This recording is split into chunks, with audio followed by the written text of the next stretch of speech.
بسم الله الرحمن الرحيم وبه نستعين ثم الصلاة والسلام على سيدنا ونبينا أبي القاسم المصطفى محمد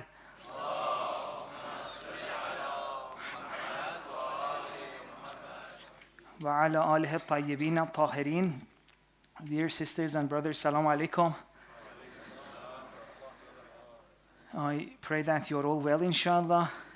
If you remember, we started a discussion on how in life generally it's a great idea to learn from people who have a quality or something that we want to have.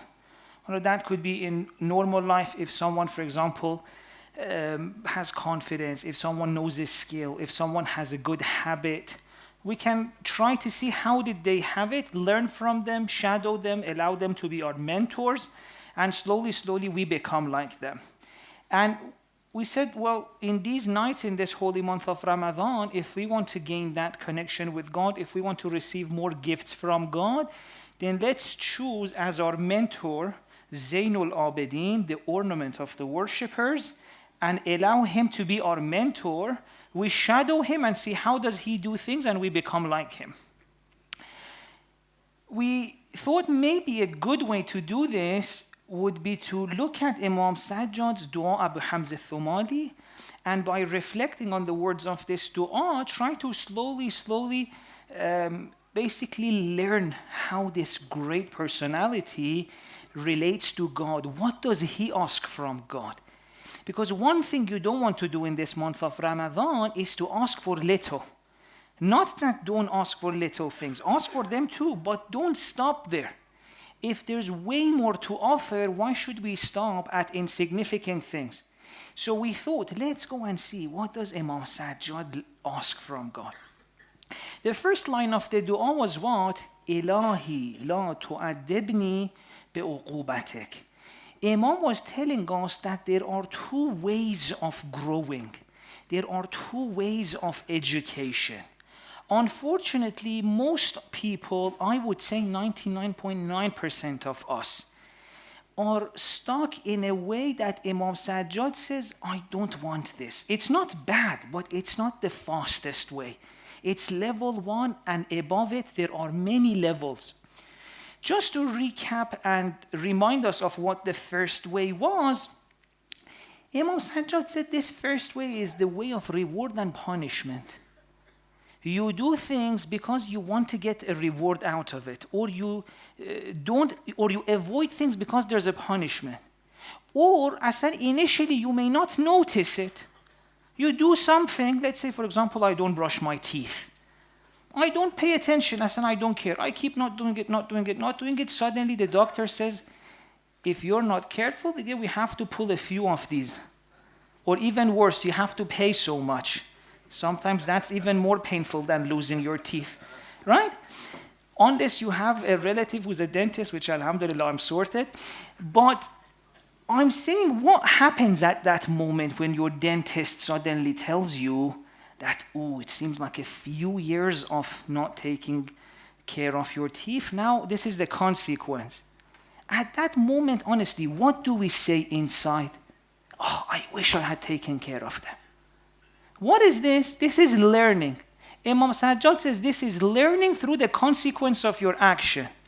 You went and faced the consequence of not doing something, and you were like, now I learned the lesson. But he says, why do you want to go ahead in life, make so many mistakes, hit so many walls till you finally learn what's the right way? There's a whole other way. In other words, Imam Sajjad is saying in the first line of this dua that there are two types of people. Some people first act in the world, then through that they gain knowledge. Some people first they gain the knowledge and then they act. Right? And that's why their journey is much faster and way less painful. Because some of the lessons in life, as I mentioned yesterday, by the time we learn the lesson, it may be too late, or it's so much pain involved. Imagine, for example, the example I mentioned last night, that if I only realized that I should have spent more time with my grandfather after he's passed away. Well, I learned it now, but it's a little bit late. I mean, I can still will pray for him, but grandpa is gone. So Imam Sajjad says, why do you not want to try a different method? A different method in which first the knowledge comes to your heart, the right lessons come to your heart, and then from that point you go into the world and you act. Even if you look at the Quran, it says, usually, الَّذِينَ آمَنُوا وَعَمِلُوا الصَّالِحَاتِ. It says first, Iman, that proper faith comes, and then as a result of that, they act. Right? In other words, action should be the natural outpouring of that faith which is inside you. Now, what is the way we usually do it? And by we, I mean all humanity, apart from a few who are actually following the footsteps of prophets and Ahl Bayt. We first act, hoping that the faith at some point will come. Please recite the salawat.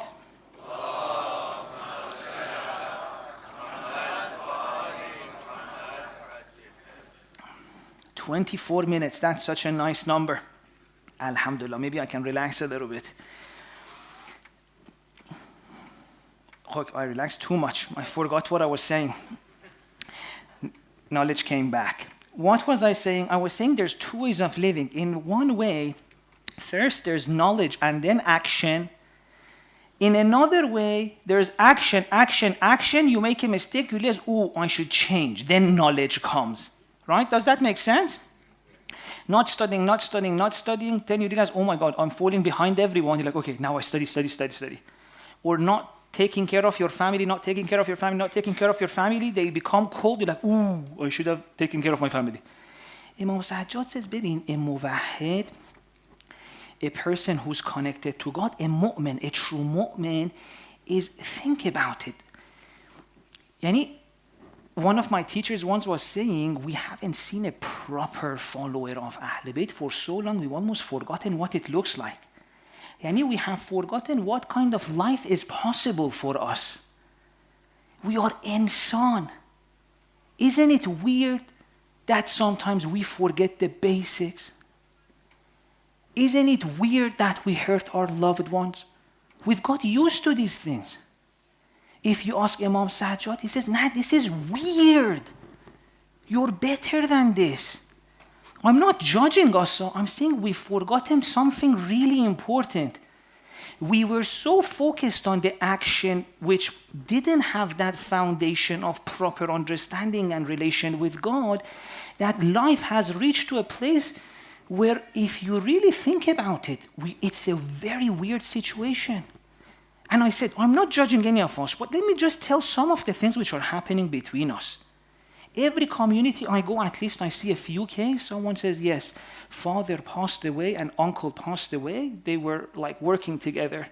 Now between the cousins, there's massive disputes for the inheritance.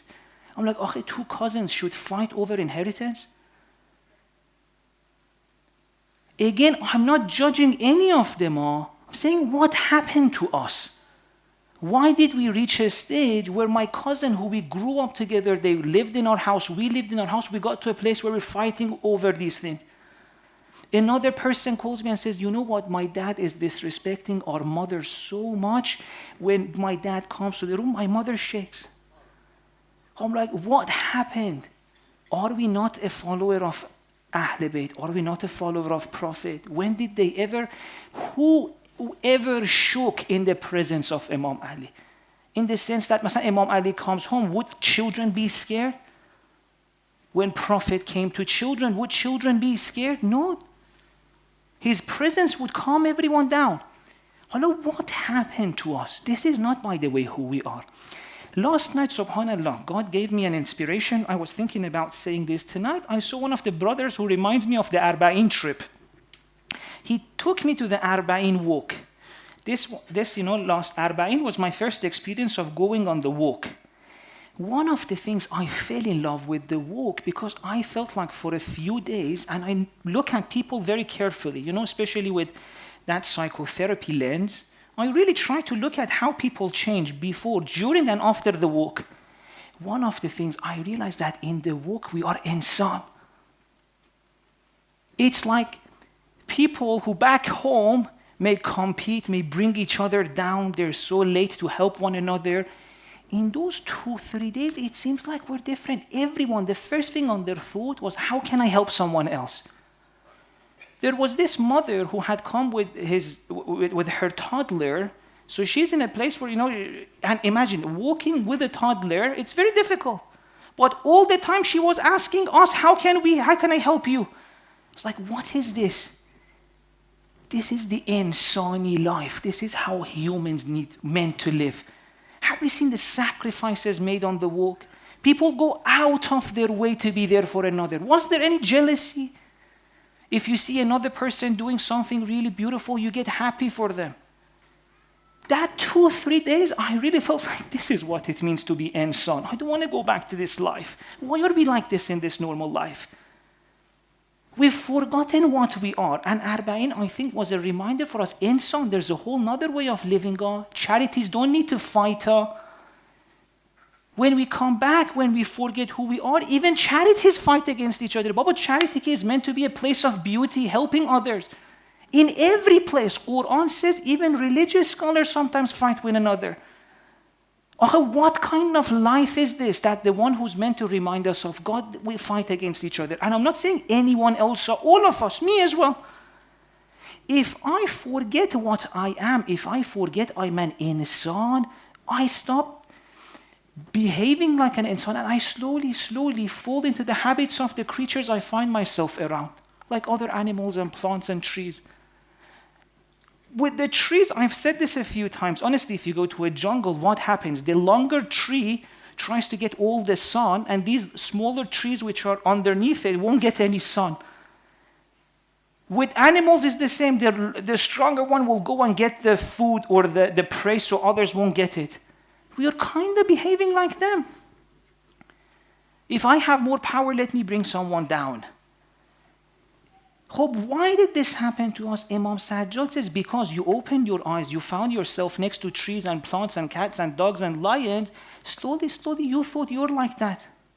Do you know how many communities I go, they say if you have a Shia business, other Shias try to bring you down instead of supporting you? I'm not saying that I'm judging us. Nah. Imam Sajjad says, obviously you would do this. The reason is that you have forgotten the way we wanted you to grow. What is that way? First, you connect to God. You realize who you are. The Quran said, if you forget me, God says in the Quran, the one who forgets God will slowly forget himself and herself. What happens if you forget who you are as an insan? You start getting worried. You start getting insecure. You start feeling you have to fight to get what's yours. Forgetting God has taken care of you. Forgetting the love you want is coming from God. So you may fight. You may fight over attention. Me as a scholar, if I see you pay attention to another scholar more, okay, no, pay attention to me. Yani, I'm not saying anyone is better than anyone else. Insan is like this. If I forget my relationship with God, slowly I become weird. I forget who I am. Imam Sajjad now in Dua Abu Hamza Thumali says, Insan, let's go back. Let's remember who you are. Let's live a different way. Don't you wish the whole year was like those 2-3 days in the Arba'in walk? Let me give you an example, but please recite the salawat.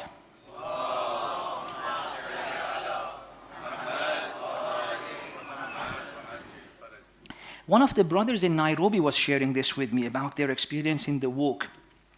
He said one year it was the cold Arba'in, not like now, which is hot. They were going, they reached a place, there was this little kid who had this small stall offering people drinks and whatnot. He said we got to this little kid's mokib. It was very cold. And we thought maybe we can sit down there, have a tea, I don't know what they had, warm up a little bit and then continue the walk.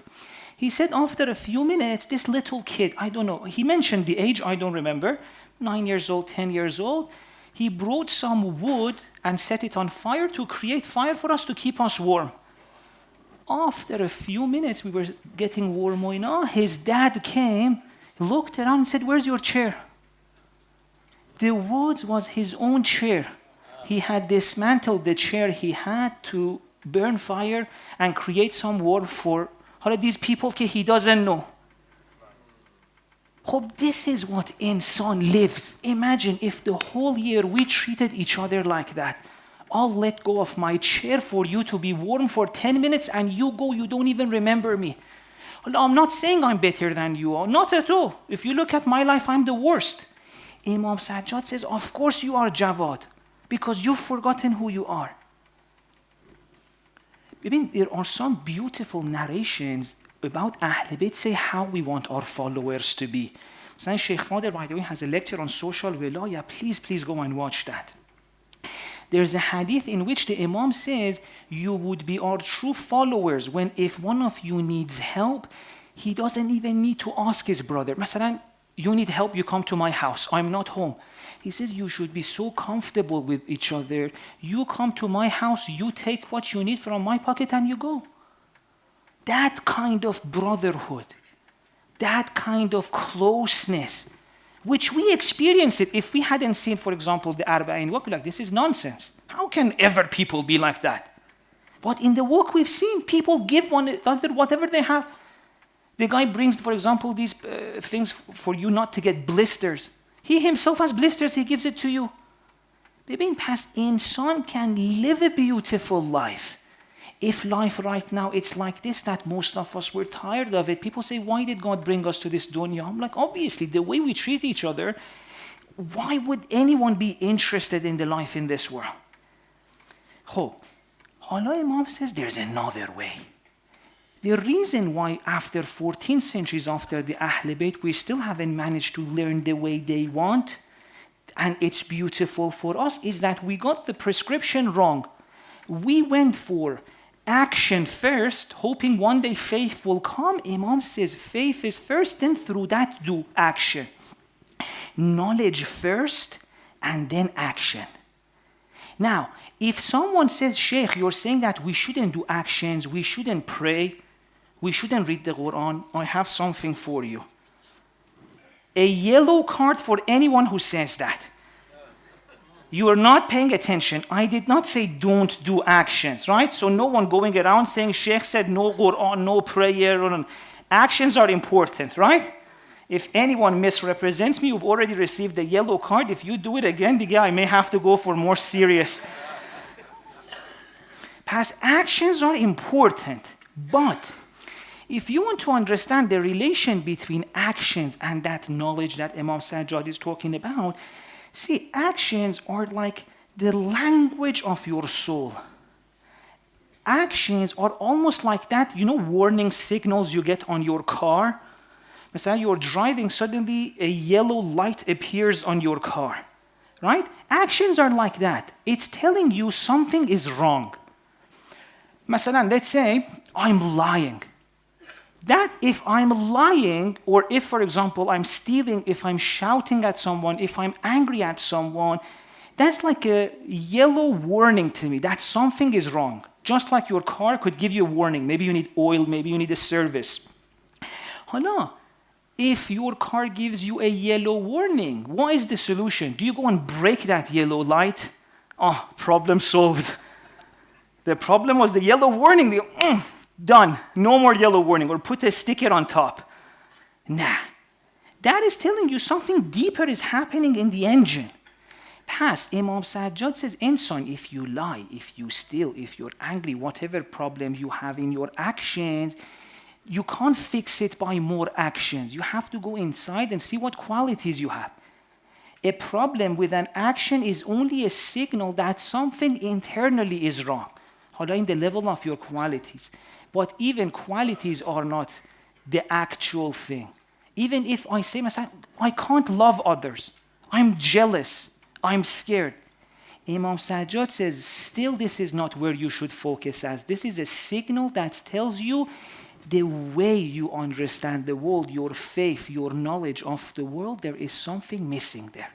You fix that, your qualities would be better, and as a result of that, your actions would be better. Does that make sense? This is what I mean by knowledge first, then actions. Imam says, by your actions, you can never fix who you are. And at the level of action, you can't really address the problem. الان مثلا imagine there's this sin I'm doing on a daily basis. I've become addicted to it. Nights of Qadr comes, I say, God, forgive me, Al-Af, and let's say God forgives. Hope as long as I haven't addressed that quality, Ramadan finishes, tomorrow I'm starting again. Why? Because I did not address that thing inside which was producing this action. Even if God forgives the action, hope that quality is inside. But Imam Sajjad says everything goes back to knowledge. Now please recite salawat.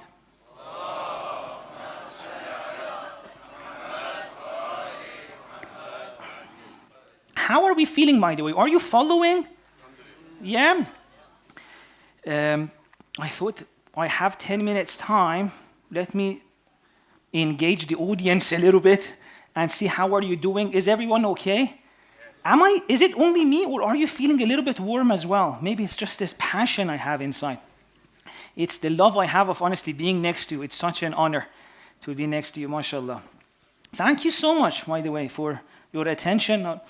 And hope I think that we're awake. What was I saying? Knowledge first, then action. And we said, if anyone says, Sheikh said actions are not important, should I get it out? You know. Hope.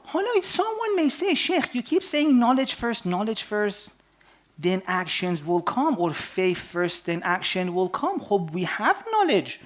What kind of knowledge are you talking about? We've gone to masalan all these curriculums in madrasa, or we've listened to so many lectures, or masalan we know what Tawheed is, we know what this is, we know what that is. What are you on about? I know Tawheed, but I'm still the shouting person I was. This is where Imam Sajjad gives us two criteria for what type of knowledge can change you as a person. Not any knowledge you learn as a form of religious knowledge will have impact on you. If religious knowledge had impact on us, I should have been the best person and I'm not because I have so much knowledge. Most of us, honestly, if any of us comes here, can give a whole lecture on any topic. Tawakkul, nemidunam, rida. Isn't it true? Sometimes we even, masalan, our teenagers come and give talks. But if this type of knowledge was life-changing, we would have all been angels. Nah. Imam Sajjad says, for knowledge to be life-changing, transformative, it shouldn't be on the tongue, nor should it be in the mind. It should be on the heart. I'll give you a few examples. By the way, there's another quality knowledge should have. We don't have time to talk about it. It's in the book. Anyone wants can go there. I'll mention one of the qualities. There's another one as well. But for tonight, we want to talk a bit about this. That knowledge should not be on your tongue or in your mind. It should be in your heart. Let me give you an example of knowledge on the tongue. A lot of us, when we read these du'as, I pay attention because I love du'as so much. For me, du'as are honestly it's the most precious thing in my life. God and then du'as, because du'as are the way to get to God. So I love du'as more than anyone else, at least equal. So when we read these du'as together, I'm paying full attention. Sometimes I feel like if people knew what they're reciting, they wouldn't have said it. That shows me that's du'a at the tongue. I mentioned this example last year. Masalan, one of the du'as we're reciting this month is what? Allahumma adkhil ala ahl al-qubur as-surur. I know for many people this is just at their tongue. How do I know that? I'm like, if you knew what you're saying, you wouldn't have said it.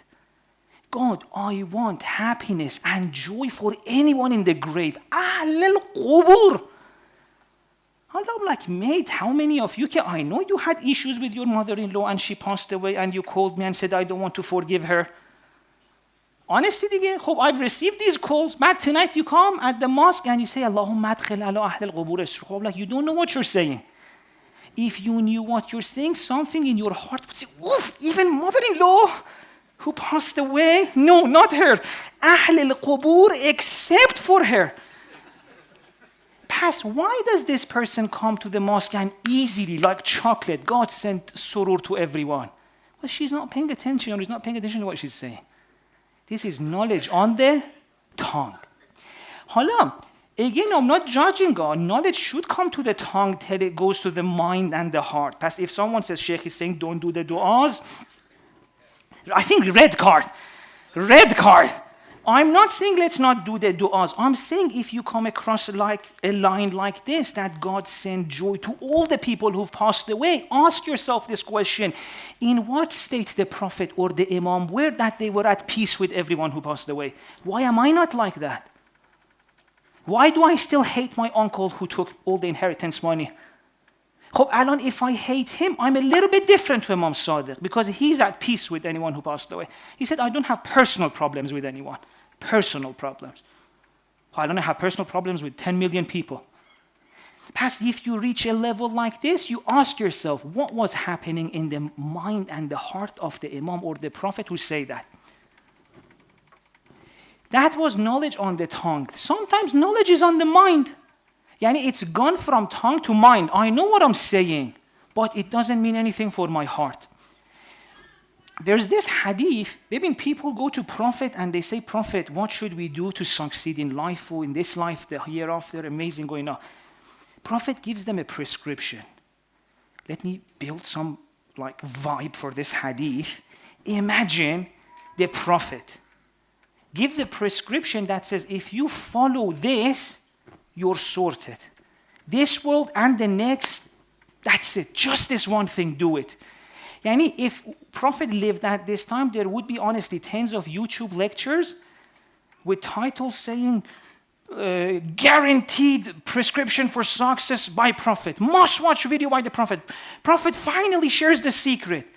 See, hala, what is that? Prophet says, قُولُوا لَا إِلَهَ إِلَّا اللَّهِ تُفْلِحُوا. Say La ilaha illallah, you will be happy. Hala, I'm sure if you're honest with yourself, you're going to, we knew that, I've said La ilaha illallah a million times. Where's that falah? Where's that success? Honestly, think about it.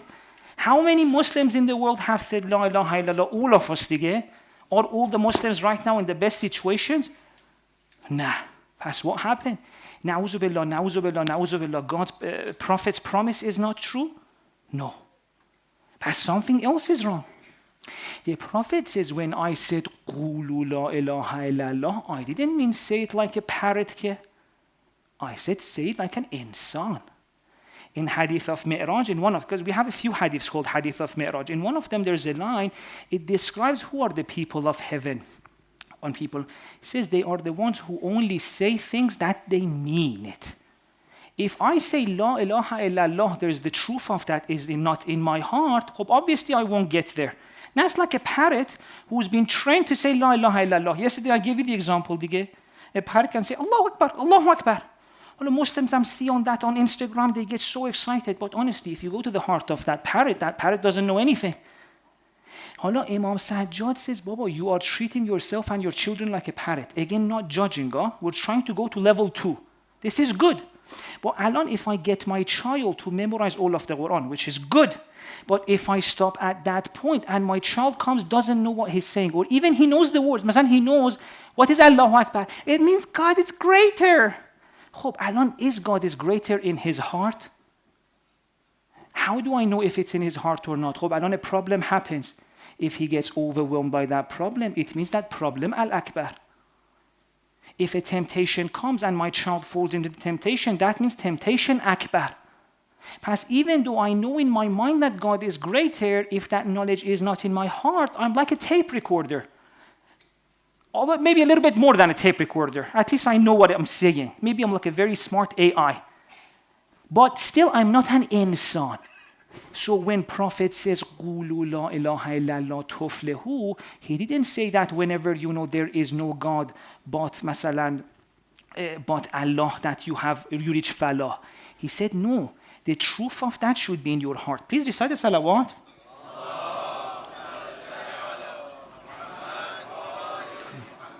I think we need another yellow card for anyone who says, Sheikh said our children shouldn't memorize the Quran. I did not say that. I said don't stop there. Why do I say don't stop there? Because I know Qurra of Quran, Huffaz of Quran who don't believe in God right now. As a Sheikh, I get this a lot. Many people who are like, when they leave Islam, we have a lot of people who are leaving Islam, but the ones who leave Islam and are very passionate are usually coming from very religious families. A kid memorized Nahj al-Balagha even and said, I don't believe in God. Why? Because that God was never in your heart. A God you can deny is not the real God here. If you see the real God in your heart, you can never let go. This is why I'm saying let's go to level 2 of Imam Sajjad. Hala, just 1 minute, I'll speak more than my time.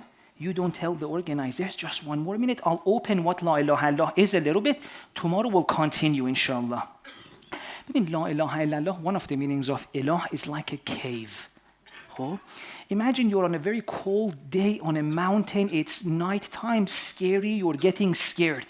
It's cold, animals may come to attack you, it's stormy, it's rainy, you're on a mountain. Just imagine that situation. You find a cave. You go inside the cave, rain doesn't hit you anymore, it's a little bit warmer, and if you open a fire at the door, animals won't come inside as well. And suddenly, this cave made you feel safe, made you feel warm, all of your worries are gone. Isn't that the most precious thing you have that moment? That's one of the meanings of ilah. La ilaha illallah, that Prophet said, if you say you'll succeed, is to find God like that in your life. To have reached an understanding of real understanding in your heart of God, that whatever need I have, I can find safety with God. Because if at some point in my life, I get scared, it means I haven't found my ilah. If I get overwhelmed, it means I haven't found my ilah. La ilaha illallah means I looked around in this world and I found only safety with God. And I found safety. You wouldn't be scared. Inna awliya Allah la khawfun alayhim wa lahum yahzanun. Once you find the cave of God, after that there's no worry for you. There's no grief and no fear will overwhelm you. This is the La ilaha illallah that can change you. But Halan, if you say La ilaha illallah 1,000,000 times, will that give you that safety? No. We need to go to level 2. And inshallah, tomorrow we do that. Let's pray that inshallah God enables us to go to this level 2 that Imam Sajjad wants us to achieve, inshallah. And if there is any light in tonight's session, may it reach the soul of those who have passed away, and also the beautiful people who are going through challenging times right now. Let them know that we think about them and we care about them. Let's end with a salawat.